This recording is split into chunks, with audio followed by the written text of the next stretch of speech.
पंजाबी कहानी वगदा पानी। लिखत मनशा याद, आवाज़ अजमल सिकंदरी। मैं वाणियां विच घिरिया होया तरक्के होए पानी दा एक छप्पड़, किसे खाल या नाल दे सजरे पानी दियां तुबकियां नूं तरसदा। इक्को जिहियां तरकालां ते सवेरां, ओह घर ते ओह वेड़ा, ओह शहर ते ओह सड़कां। परत परत के ओह मदारियां वर्गे चतर चलाक बंदे ते 12 तालण सवाणियां, मुनाफकत नाल लिंबियां होईयां सूरतां, खुद गर्जी दे जाले, साजिशां दे डौर। ओह टंगां खिच्चण ते मेरे बहण खलोण दी थावां ते कुकड़ियां वांगू विट्ठां करदे सज्जण। ओह हर रोज़ इक्को तरह सौ के उठना ते ओह 70 करू पिछां हट के एक दूजी नाल टकरां मारदियां कंधां। बज्जो बज दफ्तर लई तैयार होना, ओह मेज़ ते ओह इक्को जिहा नाश्ता। ओह दफ्तर, ओह अफसरां दियां मितराड़ वल तकदे गिरजां वर्गियां अखां। ओह फैलां ते इक्को जिहा उगलछे होए लफ्ज़ां नाल उन्हां दा ढिड भरना। बाहरों थक के घर आउणा ते घरों अक के बाहर निकल जाना। ਜਿਹੜਾ ਕੰਮ ਕਰਦਾ ਜਪਦਾ ਸਦੀਆਂ ਤੋਂ ਇਹੋ ਕਰ ਰਿਹਾ। ਦਫ਼ਤਰ ਵਿੱਚ ਟੈਲੀਫੋਨ ਸੁਣਨ ਲੱਗਿਆ ਹੈਲੋ ਕਹਿੰਦਾ ਤੇ ਲੱਗਦਾ ਜਦੋਂ ਦਾ ਜੰਮਿਆ ਹੈਲੋ ਹੈਲੋ ਕਰ ਰਿਹਾ। ਡਿਪੂ ਤੋਂ ਆਟਾ ਲੈਣ ਜਾਂਦਾ ਤੇ ਜਪਦਾ ਜਦੋਂ ਦੀ ਝੰਡ ਲੱਥੀਏ ਆਟਾ ਲੈਣ ਲਈ ਲੈਣ ਵਿੱਚ ਲੱਗਾ ਹੋਇਆ ਤੇ ਕਦੀ ਵਾਰੀ ਨਹੀਂ ਆਉਣੀ। ਮੂੰਹ ਦਾ ਸਵਾਦ ਬਦਲਣ ਲਈ ਕਿਸੇ ਯਾਰ ਬੇਲੀ ਦੇ ਘਰ ਜਾਂਦੇ ਤੇ ਉੱਥੇ ਵੀ ਉਹ ਸਭ ਕੁਝ ਪੁਰਾਣਾ ਤੇ ਹੰਢਿਆ ਵਰਤਿਆ ਹੋਇਆ ਜਾਪਦਾ। ਉਹ ਮੇਜ਼ਾਂ ਕੁਰਸੀਆਂ ਤੇ ਉਹ ਉਹਨਾਂ ਦੀ ਵੇਖੀ ਵਰਤੀ ਹੋਈ ਤਰਤੀਬ, ਇੱਕੋ ਜਿਹੇ ਗੱਲਾਂ ਦੇ ਮੌਜੂ, ਉਹ ਹਰ ਘਰ ਦਾ ਆਪਣਾ ਹਵਾਕ, ਇੱਕੋ ਜਿਹੀ ਚਾਹ ਤੇ ਚਾਹ ਦੇ ਭਾਂਡੇ। ਉਸੇ ਤਰ੍ਹਾਂ ਅਗਲੀਆਂ ਹਰ ਵਾਰੀ ਉੱਤੋਂ ਵਾਲੀ ਚਾਹ ਨਾਲ ਮਿਲਣਾ ਤੇ ਖੈਰ ਮੇਰ ਪੁੱਛਣਾ ਤੇ ਇੱਕੋ ਤਰ੍ਹਾਂ ਦੇ ਬਨਾਵਟੀ ਹਾਸੇ। ਇੰਜ ਲੱਗਦਾ ਜਿਵੇਂ ਸਭ ਕੁਝ ਜ਼ਬਾਨੀ ਯਾਦ ਹੋ ਗਿਆ ਹੈ। ਅਕੇਵੇਂ ਥਕੇਵੇਂ ਦੇ ਮੀਂਹ ਤੋਂ ਬਚਣ ਲਈ ਮੈਂ ਮਸਰੂਫੀਅਤਾਂ ਦੀਆਂ ਨਿਤ ਨਵੀਆਂ ਛਤਰੀਆਂ ਤਾਣਦਾ। ਡਾਢੀ ਚੁੱਪ ਵਿੱਚ ਪੱਤਰ ਵੀ ਹੱਲੇ ਤੇ ਉਹਦਾ ਖੜਾਕ ਤਰਾਹ ਕੱਢ ਦਿੰਦਾ ਏ। ਗੂੜੇ ਹਨੇਰੇ ਵਿੱਚ ਟਿਟਾਣਾ ਵੀ ਦੀਵਾ ਜਾਪਦਾ ਏ। ਮੈਂ ਘਰ ਵਿੱਚ ਕੱਪੜੇ ਟੰਗਣ ਦੀਆਂ ਨਵੀਆਂ ਕਿੱਲੀਆਂ ਲਿਆ ਕੇ ਠੋਕਦਾ, ਜਾਂ ਬੀਵੀ ਨਵੇਂ ਛਾਬੇ ਜਾਂ ਕੰਦੂਰੀ ਵਿੱਚ ਰੋਟੀ ਲਿਆਉਂਦੀ ਤੇ ਝਟ ਕੋ ਲਈ ਘਰ ਨਵਾਂ ਜਾਪਣ ਲੱਗ ਪੈਂਦਾ। ਅਸੀਂ ਦੋਵੇਂ ਜੀ ਕਮਾਉਂਦੇ ਤੇ ਨਿੱਕੀਆਂ ਵੱਡੀਆਂ ਚੀਜ਼ਾਂ ਮੁੱਲ ਲਿਆ ਕੇ ਘਰ ਨੂੰ ਵਿਆਹ ਹੋਣ ਤੋਂ ਬਚਾਉਂਦੇ ਰਹਿੰਦੇ। ਪਰ ਹਰ ਸ਼ੈ ਦੇ 9 ਦਿਨ ਆਉਂਦੇ ਨੇ, ਫੇਰ ਉਹ ਪੁਰਾਣੀ ਹੋ ਜਾਂਦੀ ਏ। ਫੇਰ ਅਸੀਂ ਮੇਜ਼ਾਂ ਕੁਰਸੀਆਂ ਤੇ ਮੰਜੀਆਂ ਦੀ ਤਰਤੀਬ ਬਦਲ ਕੇ ਗੁਜ਼ਾਰਾ ਕਰਦੇ, ਆਪਸ ਵਿੱਚ ਲੜ ਪਾਉਂਦੇ, ਲੜਿਆਂ ਰੁੱਸਿਆਂ ਹੋਇਆਂ ਨਾਲ ਸੁਲ੍ਹਾ ਕਰ ਲੈਂਦੇ ਤੇ ਜਿਨ੍ਹਾਂ ਨਾਲ ਸੁਲ੍ਹਾ ਹੁੰਦੀ ਦਿਗਾਣੇ ਵੈਰ ਪਾ ਲੈਂਦੇ, ਪਰ ਗੱਲ ਨਾ ਬਣਦੀ, ਸਵਾਦ ਨਾ ਹੁੰਦਾ। ਲੱਗਦਾ ਜਿਵੇਂ ਅਸੀਂ ਇੱਕ ਵੱਡੇ ਸਾਰੇ ਖੂਹ ਵਿੱਚ ਡੱਕੇ ਹੋਏ ਉਹਦੀਆਂ ਕੰਧਾਂ ਨੂੰ ਨੌਂਦਰਾ ਮਾਰਦੇ ਰਹਿੰਦੇ ਹਾਂ। ਇੱਕ ਦਿਨ ਮੈਂ ਕੋਈ ਕਿਤਾਬ ਪੜ੍ਹੀ ਤੇ ਛੇਤੀ ਨਾਲ ਠੱਪ ਕੇ ਆਖਿਆ, ਪਤਾ ਲੱਗ ਗਿਆ ਏ। ਉਸ ਆਖਿਆ, ਕਾਹਦਾ? ਰੂਹਾਂ ਨੂੰ ਜਾਲਾ ਲੱਗਣ ਦਾ। ਉਹ ਕਿਵੇਂ?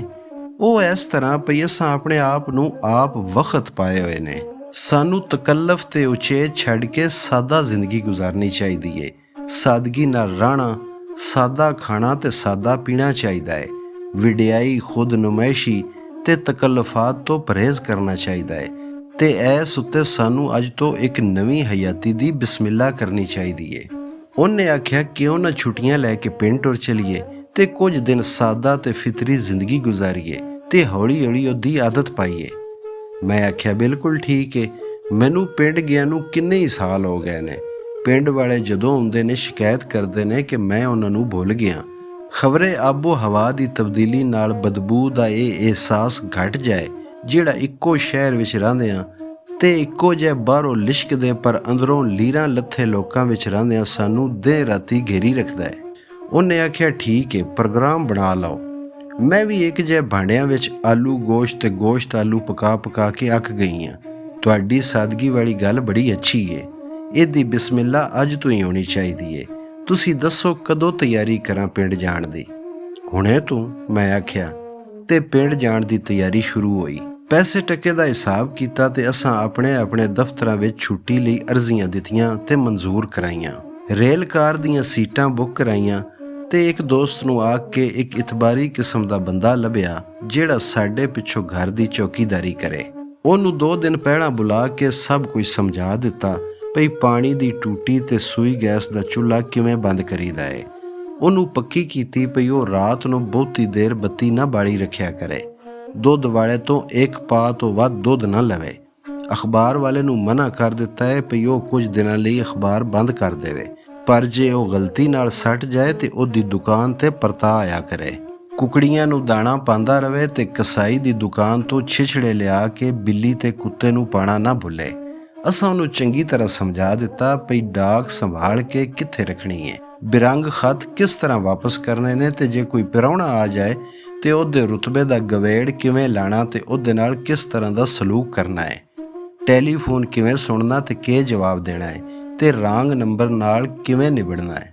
ਚੌਕੀਦਾਰ ਚੰਗਾ ਤੇ ਭਲਾ ਮਾਨਸ ਬੰਦਾ ਜਾਪਦਾ ਸੀ, ਪਰ ਫੇਰ ਵੀ ਅਸਾਂ ਗਵਾਂਢੀਆਂ ਨੂੰ ਅੱਡੋ ਅੱਡ ਪੱਕੀ ਕਰ ਦਿੱਤੀ ਪਈ ਉਹ ਸਾਡੇ ਘਰ ਤੇ ਚੌਕੀਦਾਰ ਦਾ ਖਿਆਲ ਰੱਖਣ ਤੇ ਉਹਦੀ ਨਿਗਰਾਨੀ ਕਰਦੇ ਰਹਿਣ ਪਈ ਉਹ ਆਪਣੀ ਡਿਊਟੀ ਠੀਕ ਦਿੰਦਾ ਹੈ ਕਿ ਨਹੀਂ।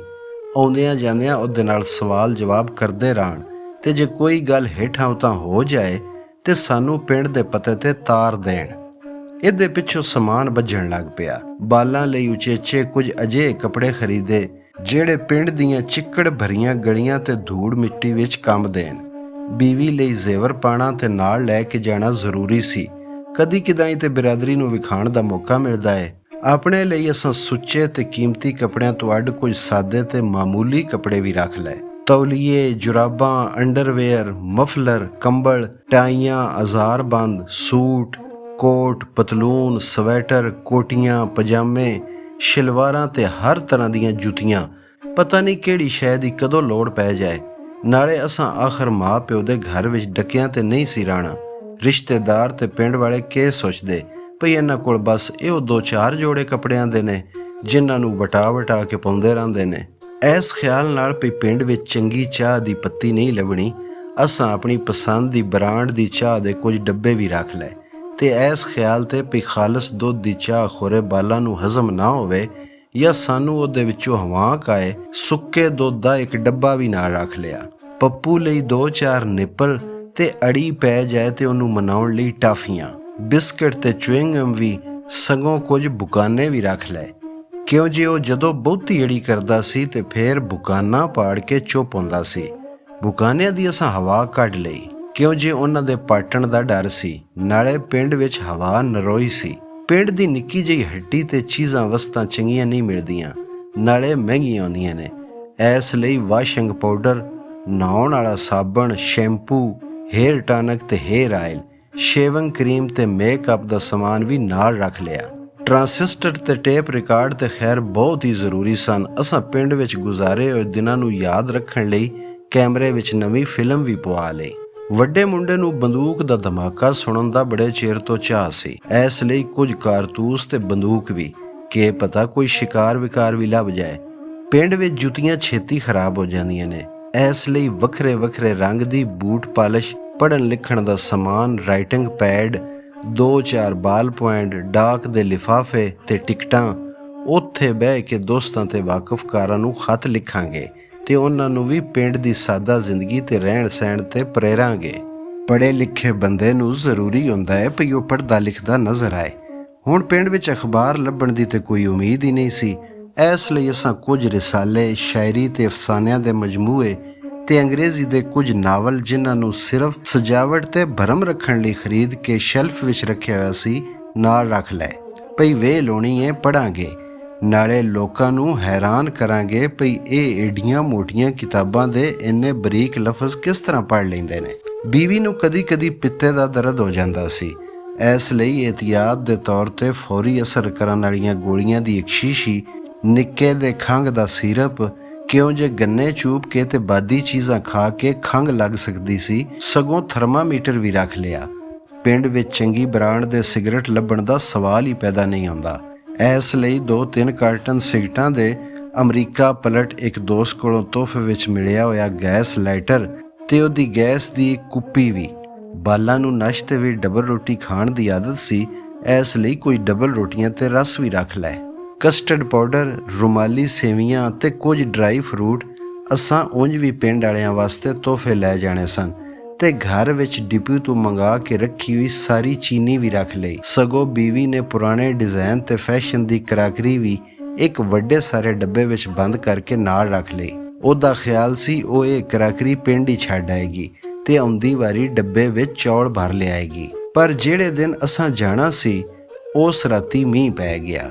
ਗੱਡੀ ਤੋਂ ਲੈ ਕੇ ਪਿੰਡ ਜਾਣ ਲਈ ਲਾਰੀ ਜਾਂ ਵੈਗਨ ਦਾ ਸਫ਼ਰ ਕਰਨਾ ਪੈਂਦਾ ਸੀ ਤੇ ਇਹੋ ਜਿਹੇ ਮੌਸਮ ਵਿੱਚ ਲਾਰੀ ਜਾਂ ਵੈਗਨ ਦੇ ਤਿਲਕਣ ਤੇ ਐਕਸੀਡੈਂਟ ਹੋਣ ਦਾ ਡਰ ਸੀ। ਅਸਾਂ ਰੇਲ ਕਾਰ ਦੇ ਟਿਕਟ ਵਾਪਸ ਕੀਤੇ ਤੇ ਰੇਲਵੇ ਦੇ ਇੱਕ ਵੱਡੇ ਅਫਸਰ ਤੋਂ ਸਿਫਾਰਿਸ਼ ਕਰਵਾ ਕੇ 2 ਦਿਨ ਪਿੱਛੋਂ ਦੀਆਂ ਸੀਟਾਂ ਬੁੱਕ ਕਰਾਈਆਂ। ਪਰ ਉਸੇ ਸ਼ਾਮੀ ਅਚਣਚੇਤ ਅੱਬੇ ਹੋਰੀ ਆ ਗਏ।